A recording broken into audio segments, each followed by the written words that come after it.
everybody, welcome to our read-along. Today is the first day that we're going to start reading Alice's Adventures in Wonderland by Lewis Carroll, and this is in conjunction with our summer reading theme. The theme is Imagine Your Story, and Alice has quite an imaginative story. A lot of people are familiar with the tale. There's talking animals, she changes sizes, there's a red queen that corresponds with like a playing deck red queen, Queen of Hearts. So I'm going to read the first chapter today as well as the introduction, and then I'm just going to share a little bit of history with you. I have a book that I checked out from the library. It has a ton of information in it regarding Alice in Wonderland and all of the historical context. I have it checked out right now, but after I'm done, you can certainly check it out, put it on hold on your list. It has a lot of great information and images. So I'm going to share some images with you and then talk a little bit about the history of the white rabbit. So this was written in Victorian times, and a lot of the figures in the story relate to prominent figures in Victorian society, which is sort of unexpected, but we'll learn about that as we go. So I'm going to start now with the introduction and chapter 1, and thanks so much for watching today. All in the golden afternoon, full leisurely we glide, for both our oars with little skill by little arms are plied, while little hands make vain pretense our wanderings to guide. Ah, cruel three, in such an hour, beneath such dreamy weather, to beg a tale of breath too weak to stir the tiniest feather. Yet what can one poor voice avail against three tongues together? Imperious Prima flashes forth her edict to begin it. In gentler tones, Secunda hopes there will be nonsense in it, while Tertia interrupts the tale not more than once a minute. Anon, to sudden silence won, in fancy they pursue the dream child moving through a land of wonders wild and new, in friendly chat with bird or beast, and half believe it's true. And ever, as the story drained the wells of fancy dry, and faintly strove that weary one to put the subject by, the rest next time, it is next time, the happy voices cry. Thus grew the tale of Wonderland, thus slowly, one by one, its quaint events were hammered out, and now the tale is done, and home we steer, a merry crew, beneath the setting sun. Alice, a child, story take, and with a gentle hand, lay it where childhood's dreams are twined in memory's mystic band, like pilgrims' withered wreath of flowers plucked in a far-off land. So if you don't know, Alice in Wonderland is based on a real person, Alice Liddell, who was a child that Lewis Carroll spent some time with. Her parents were very well-to-do. Her father worked at a university, and they were often guests at Buckingham Palace of Queen Victoria, which I thought was pretty interesting. So now I'm just going to flip through the table of contents. Okay, and here we go with chapter 1. Down the rabbit hole. Alice was beginning to get very tired of sitting by her sister on the bank, and of having nothing to do. Once or twice she had peeped into the book her sister was reading, but it had no pictures or conversations in it. And what's the use of a book, thought Alice, without pictures or conversations? So she was considering in her own mind, as well as she could, for the hot day made her feel very sleepy and stupid, whether the pleasure of making a daisy chain would be worth the trouble of getting up and picking the daisies, when suddenly a white rabbit with pink eyes ran close by her. There was nothing so very remarkable in that, nor did Alice think it so very much out of the way to hear the rabbit say to itself, oh dear, I shall be too late." When she thought it over afterwards, it occurred to her that she ought to have wondered at this, but at the time it all seemed quite natural. But when the rabbit actually took a watch out of its waistcoat pocket and looked at it and then hurried on, Alice started to her feet, for it flashed across her mind that she'd never before seen a rabbit with either a waistcoat pocket or a watch to take out of it. And burning with curiosity, she ran across the field after it, and was just in time to see it pop down a large rabbit hole under the hedge. In another moment, down went Alice after it, never once considering how in the world she was to get out again. The rabbit hole went straight on like a tunnel for some way, and then dipped suddenly down, so suddenly that Alice had not a moment to think about stopping herself, before she found herself falling down what seemed to be a very deep well. Either the well was very deep, or she fell very slowly, for she had plenty of time as she went down to look about her and to wonder what was going to happen next. First, she tried to look down and make out what she was coming to, but it was too dark to see anything. Then she looked at the sides of the well and noticed that they were filled with cupboards and bookshelves. Here and there she saw maps and pictures hung upon pegs. She took down a jar from one of the shelves as she passed. It was labeled orange marmalade, but to her disappointment it was empty. She did not like to drop the jar for fear of killing somebody underneath, so managed to put it into one of the cupboards as she fell past it. Well, thought Alice to herself, after such a fall as this, I shall think nothing of tumbling downstairs. How brave they'll all think me at home. Why, I wouldn't say anything about it, even if I fell off the top of the house, which was very likely true. Down, down, down. Would the fall never come to an end? I wonder how many miles I've fallen by this time, she said aloud. I must be getting somewhere near the center of the earth. Let me see. That would be 4,000 miles down, I think. For, you see, Alice had learnt several things of this sort in her lessons in the schoolroom, and though this was not a very good opportunity for showing off her knowledge, as there was no one to listen to her, still it was good practice to say it over. Yes, that's about the right distance, but then I wonder what latitude or longitude I've got to. Alice had no idea what latitude was or longitude either, but thought they were nice grand words to say. Presently she began again. I wonder if I shall fall right through the earth. How funny it'll seem to come out among the people that walk with their heads downwards. The antipathies, I think. She was rather glad there was no one listening this time, as it didn't quite sound like the right word. But I shall have to ask them what the name of the country is, you know. Please, ma'am, is this New Zealand or Australia?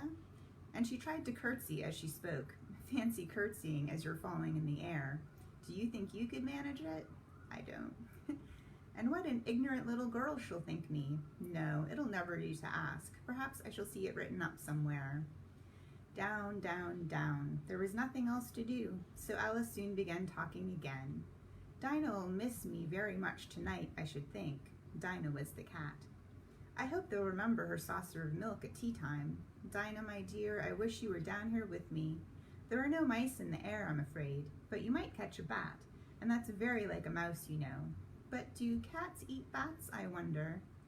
And here Alice began to get rather sleepy, and went on saying to herself, in a dreamy sort of way, do cats eat bats?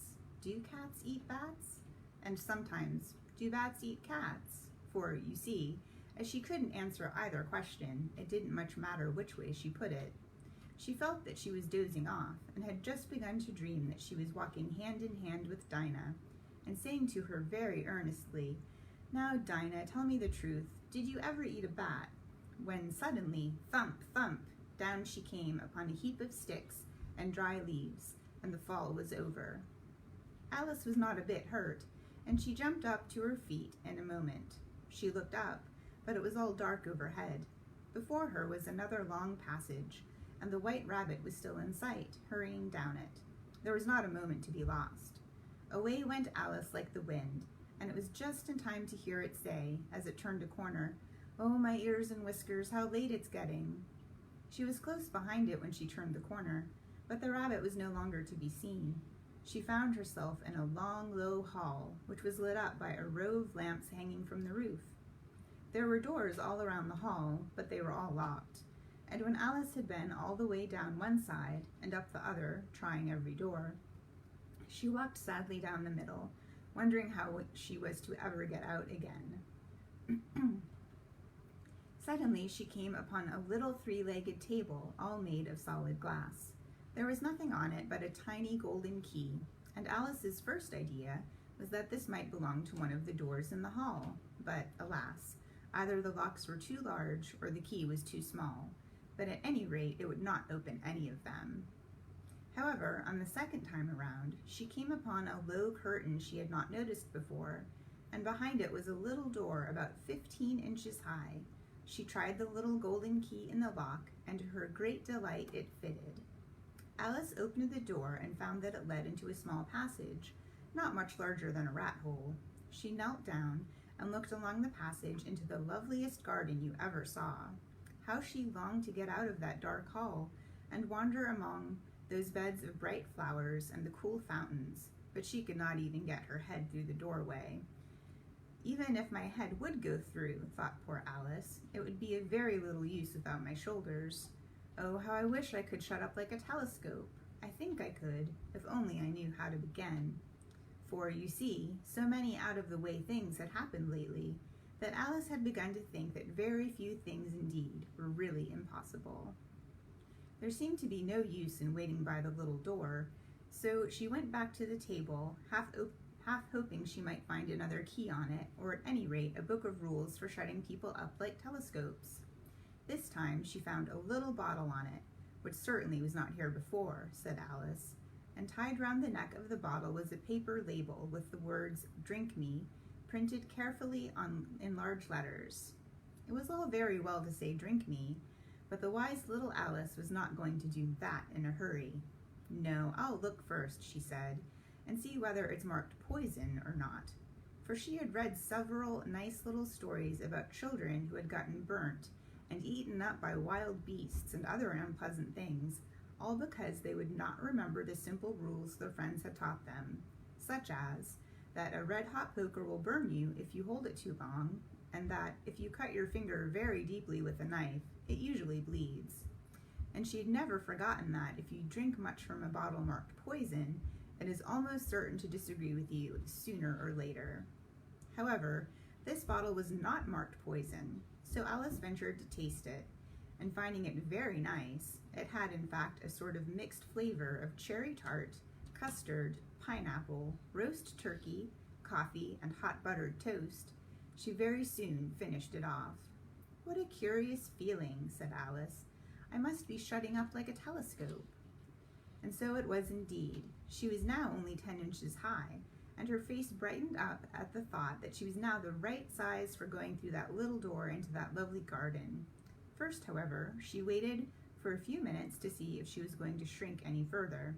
She felt a little nervous about this, for it might end, you know, said Alice to herself, and my going out altogether, like a candle. I wonder what I should be like then. And she tried to fancy what the flame of a candle looks like after the candle is blown out, for she could not remember ever having seen such a thing. After a while, finding that nothing more happened, she decided on going into the garden at once. But, alas for poor Alice, when she got to the door, she found she had forgotten the little golden key, and when she went back to the table for it, she found she could not possibly reach it. She could see it quite plainly through the glass, and she tried her best to climb up one of the legs of the table, but it was too slippery, and when she had tired herself out with trying, the poor little thing sat down and cried. "Come, there's no use in crying like that," said Alice to herself, rather sharply. "I advise you to leave off this minute."